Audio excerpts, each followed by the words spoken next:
है आतंकियों ने मस्जिद में गोलीबारी की है। रिटायर्ड एसएसपी को आतंकियों ने गोली मार दी। मस्जिद में नमाज के दौरान गोली मारी गई, ये जानकारी मिल रही है। जम्मू कश्मीर के बारामूला में आतंकी हमला हुआ है। आतंकियों ने मस्जिद में गोलीबारी की है।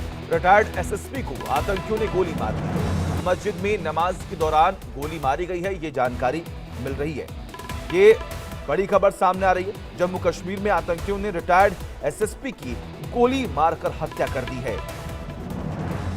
एक बार फिर से आतंकियों की एक काराना हरकत सामने आई है। तस्वीर आपके सामने है, जिनको गोली मारी गई है। रिटायर्ड एसएसपी को आतंकियों ने गोली मारी है, ये जानकारी मिल रही है। बड़ी खबर, जम्मू कश्मीर के बारामूला में आतंकवादियों ने एक बार फिर से गोलीबारी कर दी है।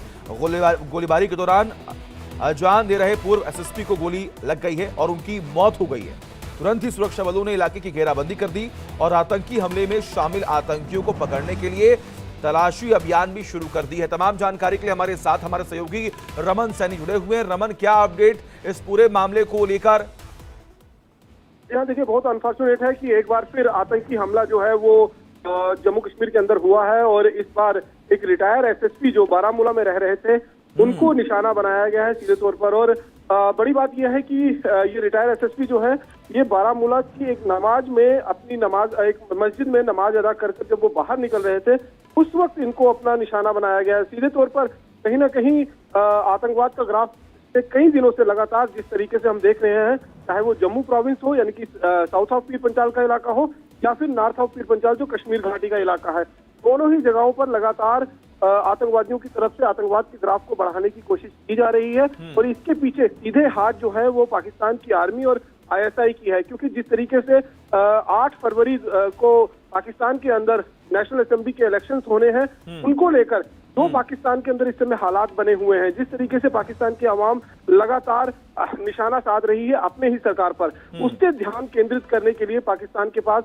सिर्फ और सिर्फ एक ही रास्ता बचता है कि वो कश्मीर में दोबारा से खून खराबा बढ़ाए और ये बताए कि किस तरीके से वो कश्मीर को हासिल करने के लिए वहां पर जद्दोजहद कर रहे हैं। एक अनफॉर्चुनेट जरूर है। और जैसे ही ये हमला हुआ है उसके बाद पूरे इलाके की घेराबंदी जो है वो सुरक्षा बलों ने कर ली है। और जो हमलावर थे, बताया जा रहा है कि मोटरसाइकिल पर बैठकर आए थे और वो उन हमलावरों की तलाश जो है वो शुरू कर दी गई है और बहुत उम्मीद है बहुत जल्द ही उनको पकड़ लिया जाएगा या फिर मार गिराया जाएगा। जी बिल्कुल। लेकिन रमन, सबसे बड़ी बात यहाँ पर यह है कि पिछले 3 से 4 दिनों में हमने देखा है कि कई आतंकी हमले हुए हैं और बार बार इस बात का जिक्र हो रहा है कि आखिर क्या प्लानिंग हो सकती है आतंकवादियों की इस समय अलग अलग ठिकानों पर जाकर। क्या आर्मी का जो मेन मोटिव है उसे डाइवर्ट करने की कोशिश की जा रही है? क्या कोई बड़ी प्लानिंग होने वाली है आतंकियों की तरफ से? देखिए, इसमें 2 चीजें सामने निकल कर आ रही हैं। जो हमारी जो कुछ सेना के सूत्रों से जो बातचीत हुई है उसमें 2 चीजें निकल कर आ रही हैं। एक तो मैंने जैसे आपसे पहले जिक्र किया कि 8 फरवरी को पाकिस्तान की जनरल असेंबली के इलेक्शंस होने हैं। वहां पर पाकिस्तान की जो कमियां रही हैं, जिस तरीके से पाकिस्तान के अंदर महंगाई बढ़ी है, उनसे ध्यान को बटाने के लिए इस तरीके की हरकतें जो।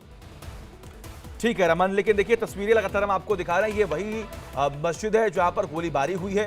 इन तस्वीरों को आप देखिए और यहीं पर बाइक सवार जो आतंकी थे यहां पर पहुंचे, उन्होंने गोलीबारी की और फिर वहां से भाग निकले। आप देख पा रहे हैं किस तरीके से वापस स्थानीय जो पुलिस फोर्स है, जो जवान है, वो मौके पर पहुंचे हुए हैं। अलग अलग इलाकों में सर्च ऑपरेशन तेज कर दिया गया है।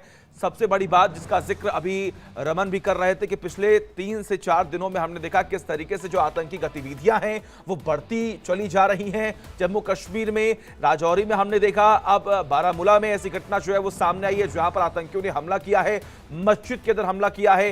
रिटायर्ड एसएसपी को निशाने पर लिया, गोली मार दी गई। तस्वीरें लगातार आपको दिखा रहे हैं। और चलिए वक्त जो एक छोटे से ब्रेक का, तमाम बड़ी खबरों के लिए देखते रहिए इंडिया डेली लाइव।